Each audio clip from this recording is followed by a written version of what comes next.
LibriVox.org. Roughing It by Mark Twain, Chapter 78. After half a year's luxurious vagrancy in the islands, I took shipping in a sailing vessel, and regretfully returned to San Francisco. A voyage in every way delightful, but without an incident, unless lying 2 long weeks in a dead calm 1,800 miles from the nearest land may rank as an incident. Schools of whales grew so tame that day after day they played about the ship among the porpoises and the sharks without the least apparent fear of us, and we pelted them with empty bottles for lack of better sport. 24 hours afterward these bottles would be still lying on the glassy water under our noses, showing that the ship had not moved out of her place in all that time.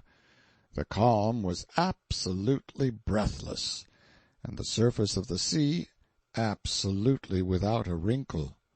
For a whole day and part of a night we lay so close to another ship that had drifted to our vicinity that we carried on conversations with her passengers, introduced each other by name, and became pretty intimately acquainted with people we had never heard of before and have never heard of since. This was the only vessel we saw during the whole lonely voyage. We had 15 passengers, and to show how hard-pressed they were at last for occupation and amusement, I will mention that the gentlemen gave a good part of their time every day during the calm to trying to sit on an empty champagne bottle lying on its side and thread a needle without touching their heels to the deck or falling over, and the ladies sat in the shade of the mainsail and watched the enterprise with absorbing interest. We were at sea 5 Sundays, and yet, but for the almanac, we never would have known but that all the other days were Sundays too. I was home again in San Francisco without means and without employment. I tortured my brain for a saving scheme of some kind, and at last a public lecture occurred to me. I sat down and wrote one in a fever of hopeful anticipation. I showed it to several friends, but they all shook their heads. They said nobody would come to hear me. I would make a humiliating failure of it. They said that as I had never spoken in public, I would break down in the delivery anyhow. I was disconsolate now. But at last an editor slapped me on the back and told me to go ahead. He said, "Take the largest house in town and charge $1 a ticket." The audacity of the proposition was charming. It seemed fraught with practical worldly wisdom, however. The proprietor of the several theaters endorsed the advice, and said I might have his handsome new opera house at half price, $50. In sheer desperation I took it, on credit, for sufficient reasons. In 3 days I did $150 worth of printing and advertising, and was the most distressed and frightened creature on the Pacific coast. I could not sleep. Who could under such circumstances?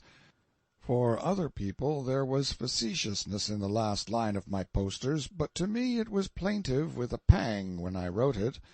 Doors open at 7:30. The trouble will begin at 8. That line has done good service since. Showmen have borrowed it frequently. I have even seen it appended to a newspaper advertisement reminding school pupils in vacation what time next term would begin. As those 3 days of suspense dragged by, I grew more and more unhappy. I had sold 200 tickets among my personal friends, but I feared they might not come. My lecture, which had seemed humorous to me at first, grew steadily more and more dreary, till not a vestige of fun seemed left, and I grieved that I could not bring a coffin on the stage and turn the thing into a funeral. I was so panic-stricken at last that I went to 3 old friends, giants in stature, cordial by nature, and stormy-voiced, and said, "This thing is going to be a failure. The jokes in it are so dim that nobody will ever see them. I would like to have you sit in the parquet and help me through." Well, they said they would. Then I went to the wife of a popular citizen and said that if she was willing to do me a very great kindness I would be glad if she and her husband would sit prominently in the left-hand stage box where the whole house could see them. I explained that I should need help, and would turn toward her and smile as a signal when I had been delivered of an obscure joke. And then, I added, don't wait to investigate, but respond. She promised. Down the street I met a man I never had seen before. He had been drinking, and was beaming with smiles and good nature. He said, "My name's Sawyer. You don't know me, but that don't matter. I haven't got a cent, but if you knew how bad I wanted to laugh, you'd give me a ticket. Come now, what do you say?" "Is your laugh hung on a hair-trigger? That is it critical, or can you get it off easy?" My drawling infirmity of speech so affected him that he laughed a specimen or two that struck me as being about the article I wanted, and I gave him a ticket, and appointed him to sit in the second circle in the center and be responsible for that division of the house. I gave him minute instructions about how to detect indistinct jokes, and then went away and left him chuckling placidly over the novelty of the idea. I ate nothing on the last of the 3 eventful days. I only suffered. I had advertised that on this 3rd day the box office would be opened for the sale of reserved seats. I crept down to the theater at 4 in the afternoon to see if any sales had been made. The ticket seller was gone.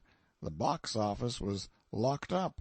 I had to swallow suddenly, or my heart would have got out.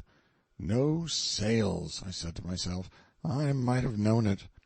I thought of suicide, pretended illness, flight. I thought of these things in earnest, for I was very miserable and scared. But of course I had to drive them away and prepare to meet my fate. I could not wait for 7:30. I wanted to face the horror, and end it. The feeling of many a man doomed to hang, no doubt. I went down back streets at 6 o'clock and entered the theater by the back door. I stumbled my way in the dark among the ranks of canvas scenery and stood on the stage. The house was gloomy and silent, and its emptiness depressing. I went into the dark among the scenes again, and for an hour and a half gave myself up to the horrors, wholly unconscious of everything else. Then I heard a murmur. It rose higher and higher, and ended in a crash, mingled with cheers. It made my hair raise, it was so close to me, and so loud. There was a pause, and then another.